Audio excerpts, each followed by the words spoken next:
Billy Joe, would you stand up straight so I can get this hem even? Mom, don't you think it's a little too long? They're wearing them much higher this year.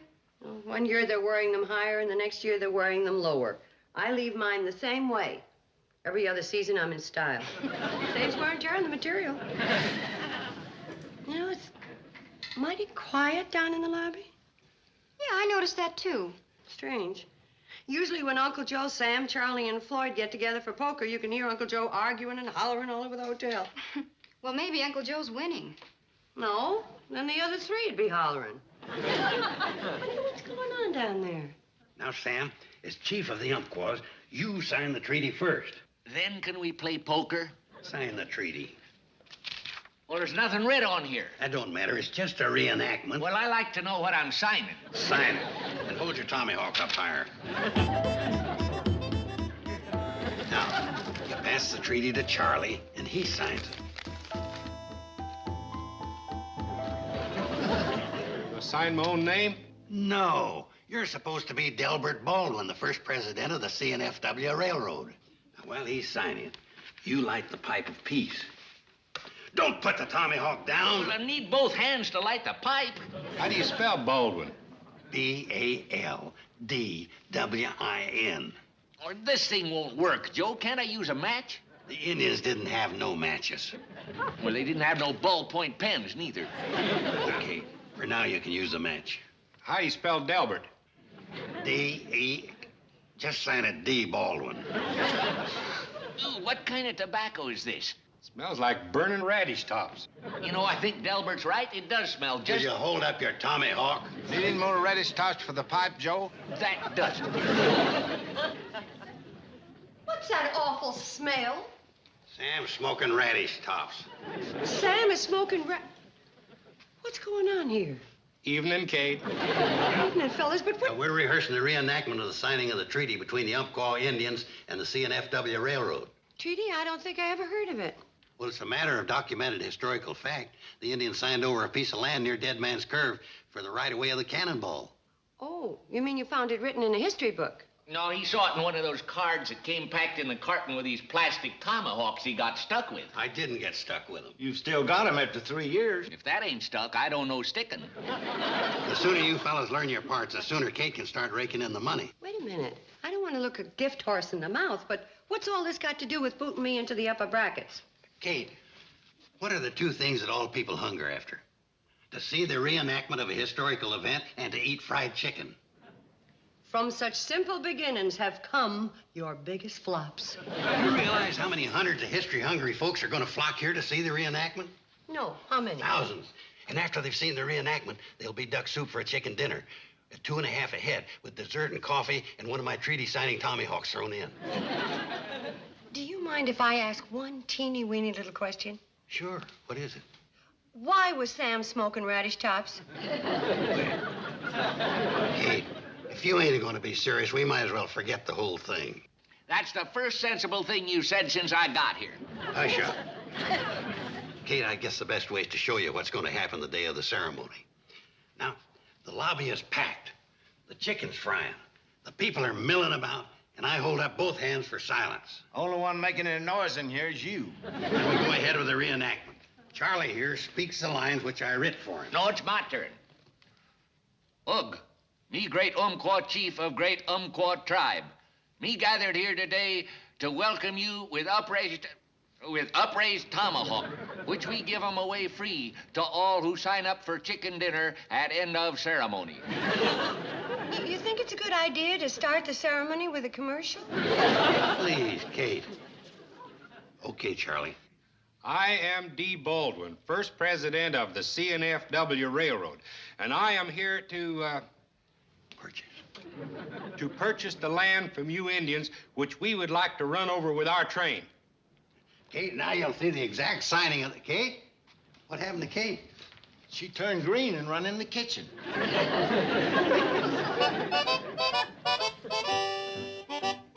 All right, Chief, I'm ready to go. Good. Bedlow, I don't know of another man in our organization who possesses your unique qualifications. You're mean, conniving, relentless, sneaky, Hard-hearted, underhanded, and unscrupulous. In other words, you are a first-class fink. Well, thank you, Chief. It's nice to know that I'm appreciated. But that's why I don't understand why you've done this terrible thing to me. Why, Chief, why? Well, what have I done? Appointed you to preside at the annual stockholders' meeting in my absence. Yes, but holding the meeting at the Shady Rest Hotel had shaken my faith in voodoo.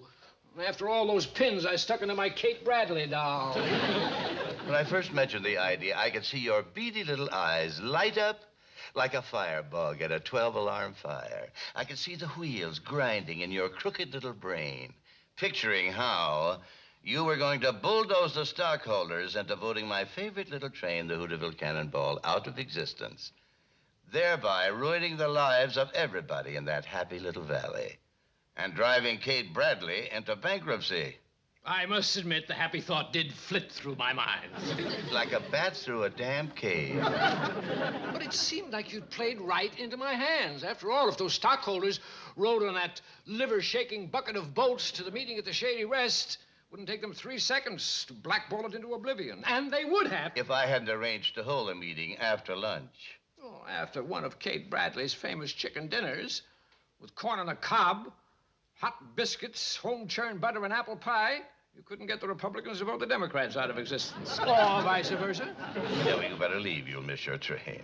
And I'm sorry I had to sink to your level, Bedloe. You sank below my level. If you don't mind my saying so, Chief, you are the sneakiest, most underhanded, dirty, pool-playing rat I've ever run up against. Well, coming from you, Bedloe, that's like getting the Nobel Prize.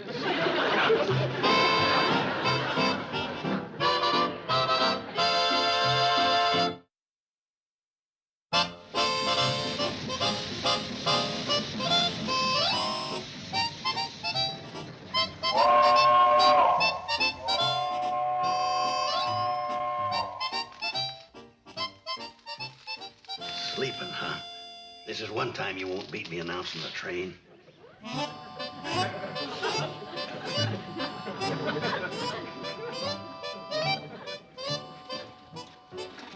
Kate. Yes, Uncle Joe. I thought you'd like to know. I guess the train's in. Now, what were you going to say? Nothing. One of these days, you and me's gonna meet head on. Guess who's gonna back down? Look what the Cannonball's doing here. Floyd and Charlie don't usually make their 2 o'clock stop here until 3:10. What time is it? 1:30. I don't like it. I got a premonition of trouble. What's that dog barking at? From the tone of his bark, it's either a cat or a skunk. Help! Help! Now get away! It's a skunk. Bedloe, Kate, when you get a premonition, you don't fool around. Where are you going? To call off the dog. What's the hurry? Why not have lunch first?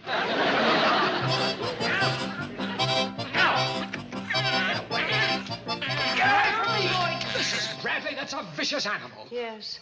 But a very good judge of character. What dirty low-down scheme brought you here this time, Bedloe? Nothing, I'm sorry to say. I'm here to discuss some legitimate business. Yeah, well, let's do it out here. Save airing out the lobby. Now, Joe, don't make rude remarks to Mr. Bedloe until he says his piece. And then you can make your rude remarks. Mrs. Bradley, I am instructed to make a deal with you for the Shady Rest Hotel for the annual CNFW stockholders meeting. You'll be required to serve lunch. Based on previous turnouts, I should expect about 75 people. I'm prepared to pay you, $2 a person. Oh, well, if you're prepared to pay $2, that means you've been authorized to offer 4. I'll give you 3. $3.50. Make it $3.75, and they'll throw in a genuine Indian Tommy Hawk with every lunch. What?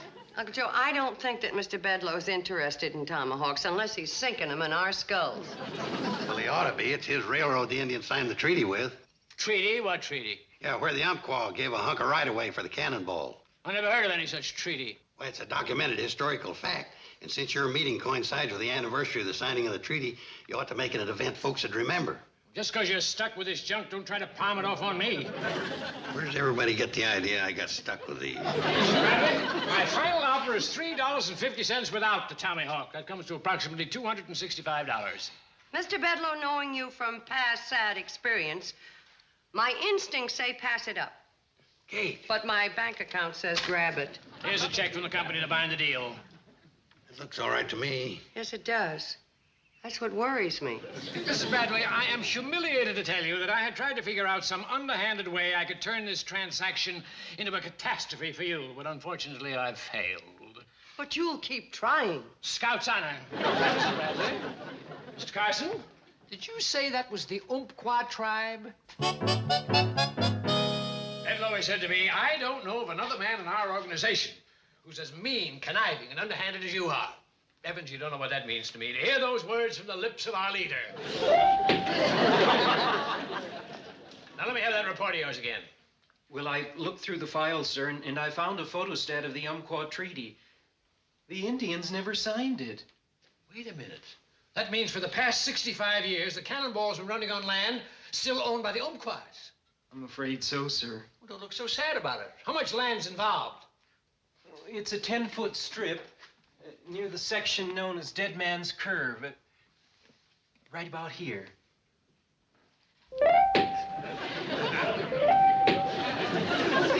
You know, Evans, if some sneaky, underhanded individual was to tell the Umquaws about this, they'd probably want their land back.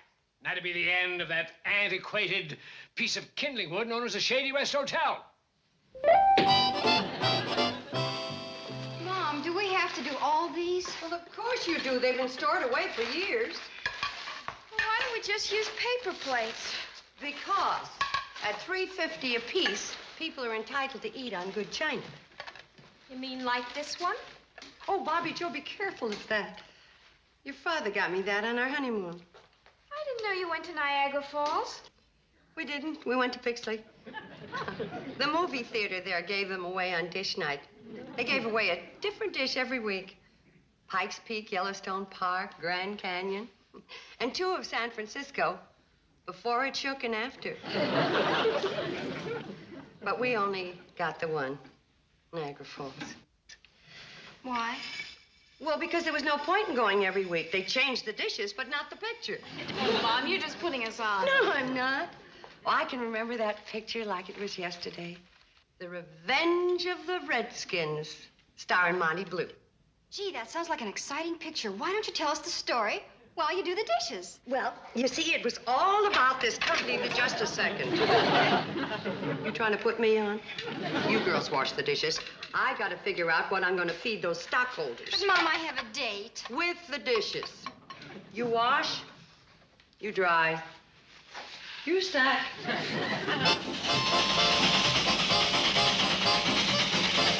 7 o'clock. You know it took more than 3 hours to order all this stuff. Takes a lot of groceries to feed 75 people. It was nice of Sam to stretch our credit for all this. You gave him that deposit check you got from Bedloe, didn't you? Yeah, that didn't even make a dent in the bill.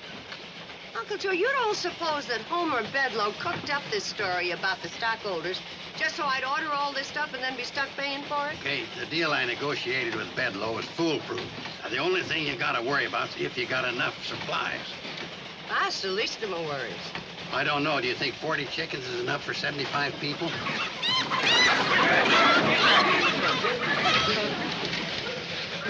I ain't heard so much cackling on this train since the Ladies' Aid Society had their annual excursion to Pixley. Oh, one of the stockholders' chickens laid you a dividend.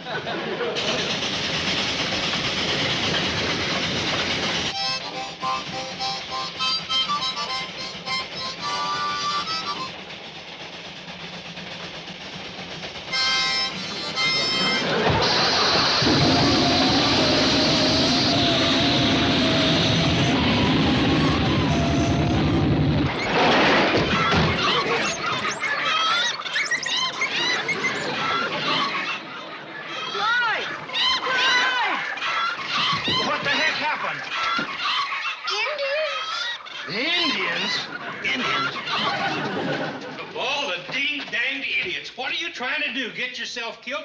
Get that tent off the tracks. We no move. Now, wait a minute here. Now, let's talk this over. Well, what's going on here? Wait a minute, Kate. You better let me handle this. I know the lingo. How? How? I guess he speaks a different dialect. You fellas sure picked a mighty dangerous spot to set up housekeeping. Yeah, you better move your teepee. That's an Indian word. We no move. But you're blocking the train. The Iron Horse, no pass. You're trespassing.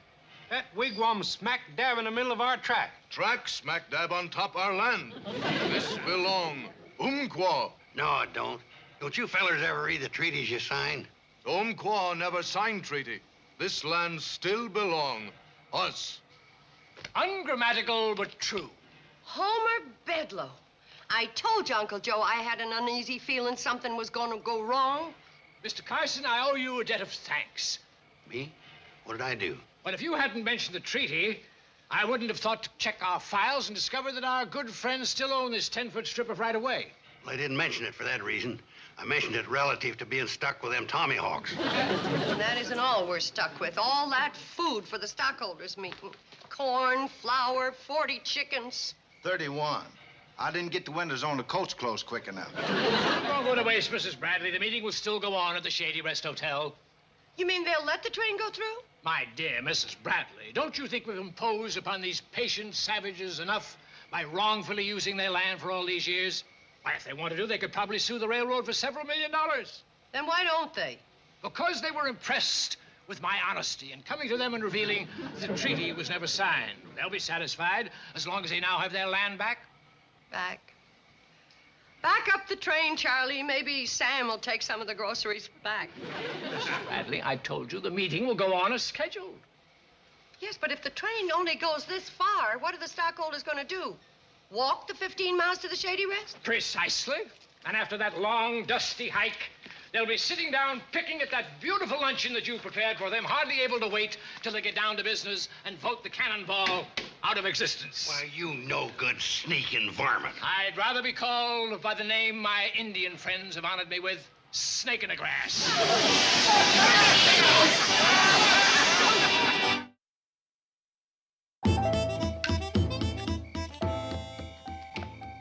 Young brave, have heap big trouble, light 'em fire?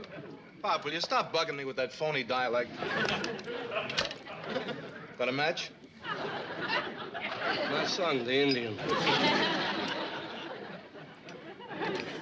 To think that I, Fleet Eagle, the last great Umquaw chief, could have fathered such a nudnik. Why did I let you get me into this deal? Pop, it's the only way Bedloe would give us the exclusive franchise to sell Indian souvenirs in the CNFW's railroad station. Homer Bedloe, snake in the grass. Hey, wait till I tell your Uncle Louie you gave away his name. Pop, we need that franchise. We are stuck with the biggest inventory of Indian souvenirs in the history of the tribe. Blankets, pottery, jewelry. If we don't find an outlet, we're all going to end up back on a reservation doing beadwork. I don't trust Bedloe. Paleface, speak with forked tongue. How many times do I have to tell you? Indians don't talk that way. And Indians don't act this way. Listen, son, I grew up in this valley. I like the little train. And I don't like what we're doing. Pop, when it comes to making a buck, you gotta forget sentiment. Is this what they taught you at the Harvard School of Business?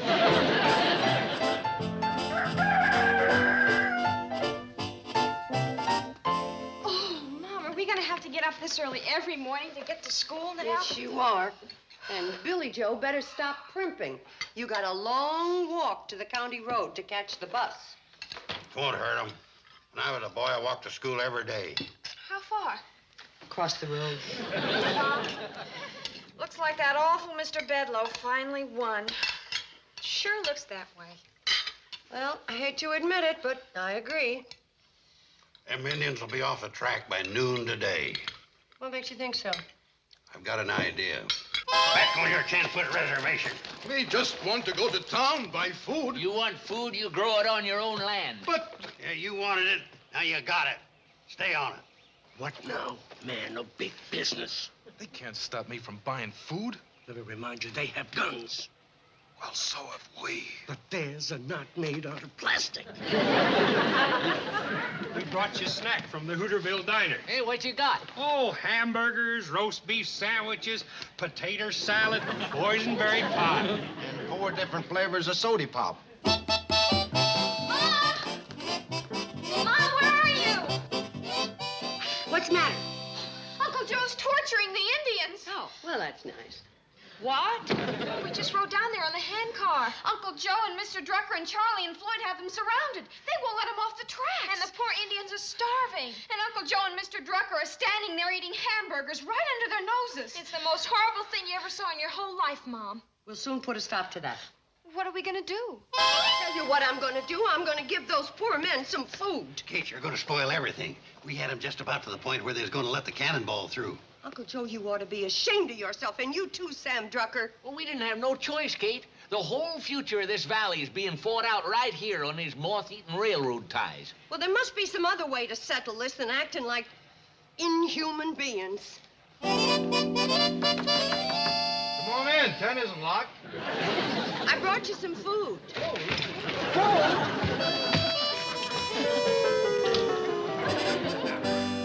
There's plates in there. I'll eat them later. Madam, forgive my son. He really had good manners before he went to Harvard. May I fix you a plate? If you please. Here we go. Thank you very much.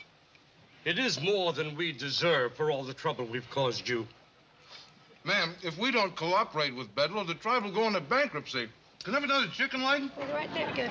Thank you. Where did you get this plate, Mrs. Bradley? Niagara Falls? Oh, at the Pixley Theater years ago. I got one, too. Did you see Revenge of the Redskin? 5 times.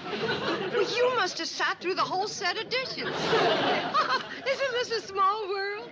If I remember correctly, those were the exact words that Monty Blue spoke as he and the government man rode out into the sunset at the end of the picture.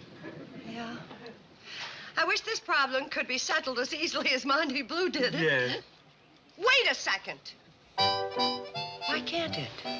Genuine treaty signing Tommyhawks right here. Excuse me. Yes, sir. How many, sir? Oh, no thanks. All I wanted to say was that I hope we have our meeting here every year. I ain't so sure we want to cater to another crowd of non-Tommyhawk buyers. Answer remains the same as in last 5 telegrams. Yes, there is such a law on the books. Wilson and Price, attorneys at law. Are you convinced now, or you want to send another telegram? Yes, Mrs. Bradley, I admit defeat. The cannonball will continue to run. And, the Umquaws? They'll get their franchise to sell souvenirs in our station. Would you mind speaking up? They'll get their franchise to sell the souvenirs. Ah. And, what about all those tomahawks that Uncle Joe stuck with? Oh, Mrs. Bradley, enough is enough. You know, I can't believe that the government would send a man to prison for 15 years merely because he tried to coerce the Indians into doing his dirty work. Would you care to put it to a test? Who ever heard of such a law? The fellow who wrote The Revenge of the Redskins. You see, there was this big corporation using the Indians to put Monty Blue out of business. So what he did please, was... Mrs. Bradley, don't make me listen to that corny plot again. Where are you going? Up to my room to sulk. Mr. Bedloe, you forgot the other part of our bargain. There they are, Mr. Bedloe. It's going to take me a week to do all those dishes. Oh, well, you take your choice, Homer. A week at the Shady Rest or 15 years in jail. All right. Where's the dish rag? It's right here. Ah, I'll do this one myself. Why?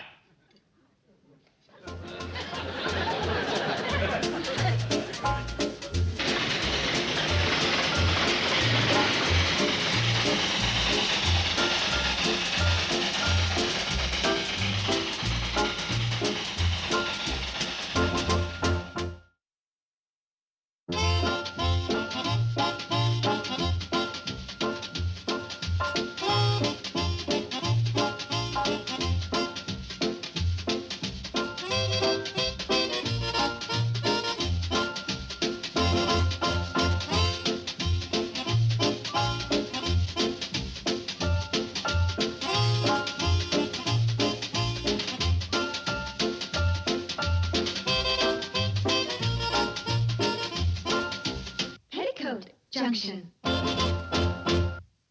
This has been a Filmways presentation.